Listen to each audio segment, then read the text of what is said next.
Sagesse debout en écoutant le Saint-Évangile, paix à tous. Et à ton esprit. Lecture du très saint Évangile selon Saint Jean. Gloire à toi, Seigneur, gloire à toi.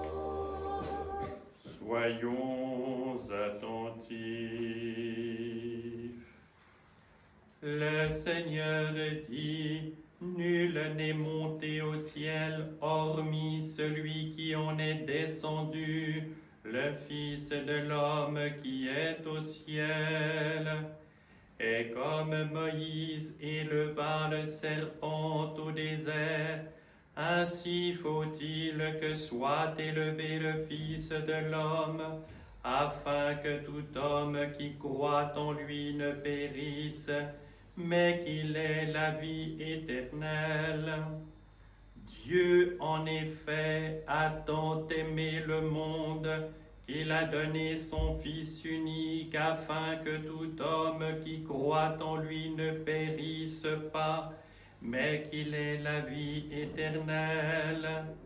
Car Dieu n'a pas envoyé son Fils dans le monde pour condamner le monde, mais pour que le monde soit sauvé par lui. En ce temps-là, Jésus entra dans un village et une femme du nom de Marthe le reçut dans sa maison. Elle avait une femme appelée Marie qui, s'étant assise aux pieds du Seigneur, écoutait sa parole. Quant à Marthe, elle était absorbée par les multiples soins du service. Intervenante, elle dit, « Seigneur, cela ne te fait rien que ma sœur me laisse servir toute seule. Dis-lui de m'aider. » Mais le Seigneur lui répondit, « Marthe, Marthe, tu t'inquiètes et tu t'agites pour beaucoup de choses. Une seule pourtant est nécessaire.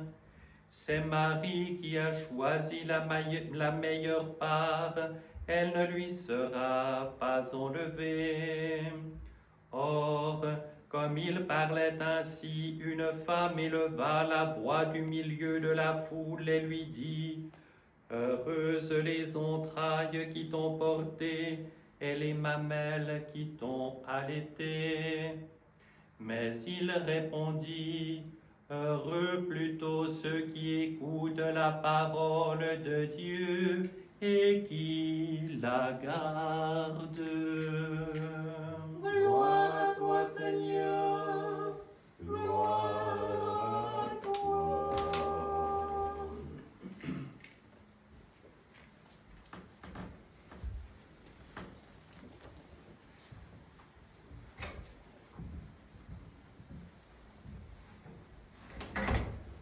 Au nom du Père et du Fils et du Saint-Esprit, ainsi soit-il. Chers frères et sœurs,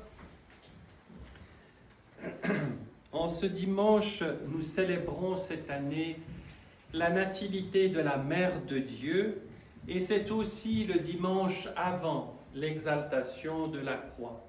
Voilà pourquoi la première péricope de l'Évangile était orientée, dirigée vers le mystère de la croix. Et je pense que, et vous le savez, il y a un lien tellement fort, absolument indestructible et nécessaire même entre le mystère de l'incarnation, le rôle et la place de la Toute Sainte dans celui-ci et dans cette préparation ultime de ceux qui vont être le témoin de la passion puis de la résurrection du Christ, ce témoin si précieux qu'est la Mère de Dieu qui va les aider à préparer cela. C'est la suite du ministère de la Toute Sainte.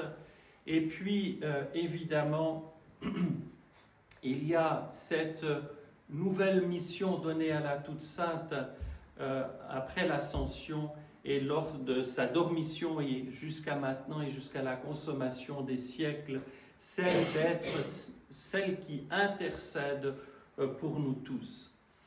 L'année liturgique, comme vous le savez, se termine avec une grande fête, c'est celle de la Dormition. Et le début de celle-ci commence parmi les grandes fêtes. La première des grandes fêtes, c'est la nativité de la Mère de Dieu. Tant il est vrai qu'elle accompagne la vie du chrétien jour après jour. Cette puissance de la Toute Sainte, elle l'a de la pureté qui l'habite et de l'amour qui l'habite. Nous sommes dans un temps de dureté. Nous sommes dans une époque où ce qui fait l'essence du christianisme est dévoyé, jeté aux orties, déformé aussi. On pense que Dieu est dur. Cela est venu peut-être par l'éducation, cela vient par un matraquage souvent constant de gens qui ne connaissent pas Dieu et qui inversent les valeurs. Tout ce qui est de Dieu, tout ce qui est de l'Église est négatif et on fait la promotion de ce qui lui est contraire. Dieu n'est pas un juge dur, sans cœur. Dieu est amour et qu'amour. Le Seigneur n'est pas venu juger le monde, mais il est venu pour le sauver. Il ne force pas non plus le salut. Chacun d'entre nous doit pouvoir lui dire oui ou non, mais résolument. La Mère de Dieu est l'exemple de quelqu'un qui a dit un oui absolu, définitif, sans regard en arrière. Comment peut-on dire non à l'amour? Mais en nous, l'amour a souvent une coloration pervertie, si vous voulez. Nous cherchons dans les choses de ce monde, dans la réussite sociale, dans toutes sortes de choses, une consolation qui n'est qu'éphémère et qui n'est pas véritable. Et nous plaçons toute notre énergie, tout notre amour là-dedans. Que d'énergie, que de temps gaspillé par chacun d'entre nous dans tout ce qui semble être indispensable, mais qui au fond est éphémère et sans valeur. Et nous négligeons l'essentiel. Et cet essentiel, c'est la meilleure part que Marie, la sœur de Marthe, a vécu véritablement. Le Seigneur ne fait pas de reproche à Marthe autre que celui d'être distrait par quelque chose d'important. Il ne dit pas que ce qu'elle fait est négatif ou devrait être mis de côté, mais il lui dit et la rend attentive, il faut que ce que tu fasses soit habité par une présence, par la présence même du Sauveur. Nous avons chacun des activités très prenantes. Nous vivons dans un monde qui ne vit pas au rythme de l'homme, mais qui est dans une accélération perpétuelle, des objectifs à atteindre qui sont inatteignables. Et si quand bien même, à force de course après je ne sais quoi, nous atteignons ces fameux objectifs, eh bien, on va monter la barre, l'exigence, parce que la logique n'est pas celle d'accomplir quelque chose ou de l'épanouissement de l'homme, mais c'est la loi du marché, c'est la loi du profit. Vous savez tout cela, mais nous devons être conscients dans la vie qui est la nôtre, quelles que soient les circonstances. Certains sont à vivre à l'école des choses qui ne sont pas forcément faciles. Il y a ceux qui exercent quelconque responsabilité. Il y en a d'autres qui exécutent des tâches. Peu importe quelle est notre position, le combat sera toujours présent, mais nous ne devons pas nous décourager. Et comment trouver dans la foi la force de poursuivre le combat? Ça peut être aussi parfois dans la maladie terrible d'ailleurs. Comment trouver cette foi? Comment trouver cette force de foi si elle n'est pas habitée par ce qui est le cœur même de cette foi, la présence du Christ tout amour? Nous accomplissons beaucoup de choses par devoir, parce que nous pensons que c'est ce que nous devons faire. Je ne rejette pas le devoir. Le devoir doit s'accomplir, les fameux devoirs d'État et autres responsabilités. Mais le devoir doit être habité par l'amour. Et à ce moment-là, les choses changent. Pourquoi? Parce que l'amour, c'est l'énergie de vie.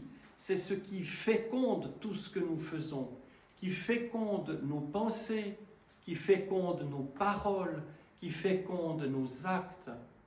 C'est-à-dire que ces pensées, ces paroles, ces actes deviennent, par la présence active du Dieu tout amour, vivantes. Nous sommes appelés à être des vivants. Et la Mère de Dieu est la vivante par excellence. Elle résume toute la préparation de l'Ancien Testament, toute cette attente de multiples siècles. En elle, comme un point unique dans l'histoire du monde, se concentre toute la pureté, tout ce que l'humanité a de plus beau et de meilleur. Et cette pureté-là attire le Seigneur. Et le Seigneur ne vient pas encore une fois en voleur ou en maître tyrannique. Par la voix de l'ange, il lui annonce le plan de Dieu et il attend qu'elle dise oui ou non. Vous me direz, pouvait-elle faire autrement que de dire oui dans cette pureté qui était la sienne? Bien entendu, le Seigneur dans sa préscience savait que le oui serait oui, mais il respecte la liberté totale et absolue de la toute pure. Et le miracle s'accomplit, l'ombre du Saint-Esprit la recouvre et elle conçoit le Christ, c'est notre Seigneur Jésus, qui est vrai Dieu et vrai homme. Et il y a ce lien à la croix dont je parlais au début. Vous savez très bien, lorsque la toute sainte avec Saint Joseph amène au temple l'enfant Jésus, le vieillard Siméon, tout à sa joie, dit aussi à la Mère de Dieu, un glaive, une épée, te transpercera le cœur. Parce que nous ne pouvons pas faire l'économie de la souffrance dans tout cela. Non pas que souffrir c'est bien, mais c'est quelque chose d'inévitable dans la quête de l'amour. Il y a une notion de sacrifice aussi. Lorsque l'on aime, on veut offrir le plus beau à celui ou celle que l'on aime. On veut que cette personne grandisse, soit de plus en plus belle. Et c'est l'amour qui rend beau, le véritable amour, rien d'autre. Et ce véritable amour, encore une fois, c'est le Seigneur qui a donné la vie à chacun d'entre nous. Alors, lorsque nous entendons toutes sortes de messages fallacieux, de messages parfois extrêmement exigeants, mais qui sont dépourvus de l'amour, gardons l'essentiel, revenons à l'essentiel, n'écoutons pas ces choses sombres, mais laissons-nous captiver par ce qui est élevé, par ce qui est beau. Et lorsque nous sommes dans cette direction-là, nous sentirons la présence de Dieu, nous sentirons la force de l'intercession de la Mère de Dieu, de celle de tous ceux qui nous précèdent dans le ciel, les saints, les anges.